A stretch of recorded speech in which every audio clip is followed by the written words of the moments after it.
eu sei que não é o caso de falar com reitores aqui, essa questão da greve. A greve ela tem um tempo para começar e tem um tempo para terminar. A única coisa que não se pode permitir é que uma greve termine por inanição. A única coisa que não pode acontecer, porque se ela terminar, as pessoas ficam desmoralizadas.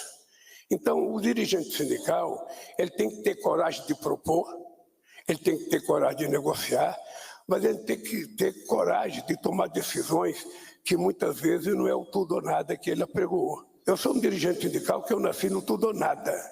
Para mim era o seguinte, é 100% é nada, é 100% é nada, ou é 83% é nada, ou é 45% é nada. Muitas vezes eu fiquei com nada, muitas vezes eu fiquei com nada. E eu acho que nesse caso da educação, se vocês analisarem o conjunto da obra, vocês vão perceber que não há muita razão para essa greve estar durando o que está durando, porque quem está perdendo não é o Lula, quem está perdendo não é o reitor, quem está perdendo é o Brasil e os estudantes brasileiros. É isso que tem que ser levado em conta. E não é por 3%, 2% ou 4% que a gente fica a vida inteira de greve. Porque no Brasil está cheio de dirigente sindical que é corajoso para decretar uma greve, mas não tem coragem de acabar com a greve. Sabe? Então, eu fui dirigente sindical, eu sei como é que funcionam as coisas, sabe? Já participei até da greve da USP, 1979, mas eu só queria que levasse em conta o seguinte, gente, sabe? O montante de recursos que a companheira Esther colocou à disposição é um montante de recursos não recusável. Eu só quero que leve isso em conta, porque senão nós vamos falar em universidade, institutos federais, e os alunos estão à espera de voltar à sala de aula. Não é num Instituto Federal de Ipatinga que a gente querer ensinar a mesma coisa que ensina no Instituto Federal da cidade do Rio de Janeiro ou da cidade de São Paulo. Não. Lá pode ter muitas coisas iguais, mas nós temos que saber qual é a aptidão do desenvolvimento daquela região, o que o Instituto pode fazer para que a gente crie um mundo de trabalho mais dinâmico, um mundo de trabalho inovador, para esses milhões de jovens, porque também não adianta nada a gente dar curso para todo mundo e eles terminaram o curso e não foi ter um emprego, porque estão aprendendo a mesma coisa que todo mundo está aprendendo. É importante que a gente leve em conta isso, a gente voltar com os nossos institutos a fazer ensino profissional. Eu digo todo dia, sabe, se as pessoas soubessem a importância que tem uma profissão, se a pessoa soubesse a importância que tem uma formação, sabe, no Instituto Federal, as pessoas até não desistiriam de estudar. Ou seja, se a gente não tiver a preocupação de fazer esse investimento, a gente, no ano seguinte, vai gastar fazendo cadeia ou contratando polícia para diminuir a violência nos lugares. Nós já anunciamos 100 novos institutos. Nós acabamos de anunciar mais 10 campos da universidade, inclusive em Batirité vai ter uma extensão da Unilab. Em Batirité vai ter uma extensão da Unilab. A Unila, depois de muito tempo parado, eu fico muito triste, porque eu achei que a universidade não parava nunca.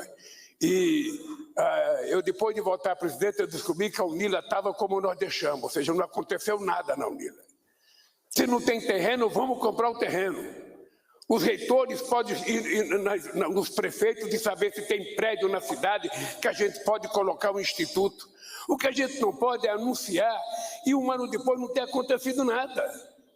Outra coisa que eu queria fazer um apelo aos institutos e às universidades.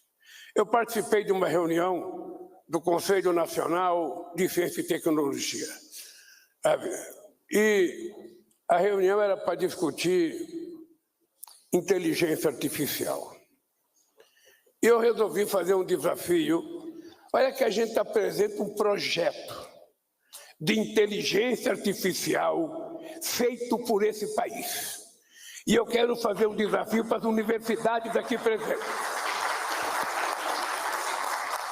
Eu quero fazer um desafio para as universidades aqui presentes, que os nossos magníficos reitores e reitoras levem para o debate no Conselho, que é o seguinte: cada universidade pode tentar apresentar um projeto para o governo de inteligência artificial. Então, o desafio é saber o seguinte: nós temos Luciana, ministra da Tecnologia, nós temos ministro Camilo da Educação, nós temos reitores e reitoras, capacidade de produzir um projeto nosso de inteligência artificial. A última coisa que eu queria dizer para vocês. Primeiro, eu comecei falando da minha alegria de participar de uma reunião, sabe, com educação. Não é a primeira e não será a última. Eu quero, quando alguém for escrever uma biografia minha, alguém diga o seguinte: o Lula foi o único presidente da República que nunca recusou uma reunião com reitores e com reitores dos institutos e das universidades.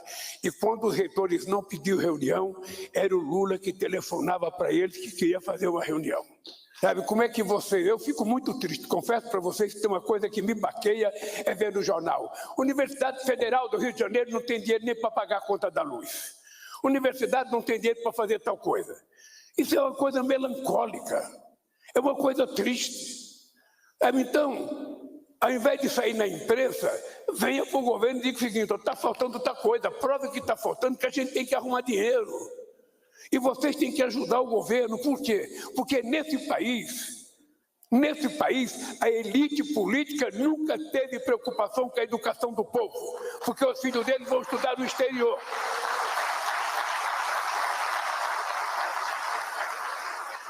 A universidade foi feita para rico, não para pobre.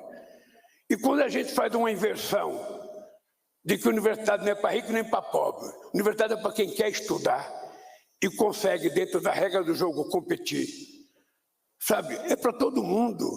Essa inovação que nós estamos fazendo, que a gente gostaria de ter, da parte de vocês, o empenho, para que a gente começasse logo. O Camilo sabe, nós temos só em São Paulo 12 novos institutos para anunciar. 12 novos institutos para anunciar.